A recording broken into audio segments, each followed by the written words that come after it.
يقدم لكم موقع دوار بلدنا النشرة المسائية من قلب القلعة البيضاء، حيث نتابع معكم أحدث التطورات والأخبار الحصرية داخل نادي الزمالك، ونرصد استعدادات النادي للموسم الجديد وتحركات الإدارة على جميع الأصعدة، سواء في ملف الصفقات أو التحضيرات الفنية والطبية، بالإضافة إلى آخر المستجدات المتعلقة باللاعبين المعارين والمباريات المقبلة. تابعوا معنا التفاصيل كاملة. خاض فريق الزمالك الأول لكرة القدم تدريباته اليوم الاثنين بعد الراحة التي حصل عليها لاعبي الفريق بقيادة يانيك فيريرا. وأعلن نادي الزمالك التعاقد مع عمرو ناصر مهاجم فريق فاركو لمدة 5 مواسم خلال فترة الانتقالات الصيفية الحالية، ووقع على عقود الانتقال لنادي الزمالك في جلسة مع جون إدوارد.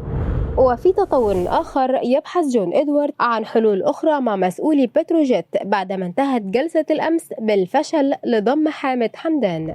كما حضر الفريق القانوني بنادي الزمالك جلسة الاستماع التي عقدتها لجنة شؤون اللاعبين باتحاد الكرة في الشكاوى المقدمة من النادي ضد زيزو لاعب الفريق السابق. قام الفريق القانوني بالمرافعة وتقديم مستندات جديدة تؤكد صحة موقف الزمالك وتثبت مخالفة اللاعب لشروط التعاقد وفقا للوائح المعمول بها، وتقرر تأجيل الرد عليها إلى يوم 11 من أغسطس المقبل، وذلك بناء على طلب النادي لحين استلام صورة الشكاوى والرد عليها بشكل رسمي.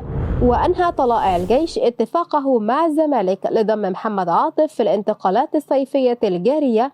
الجناح الصاعد غاب عن مباراة الزمالك الودية ضد أورنج لإنهاء إجراءات الانتقال لصفوف الطلائع.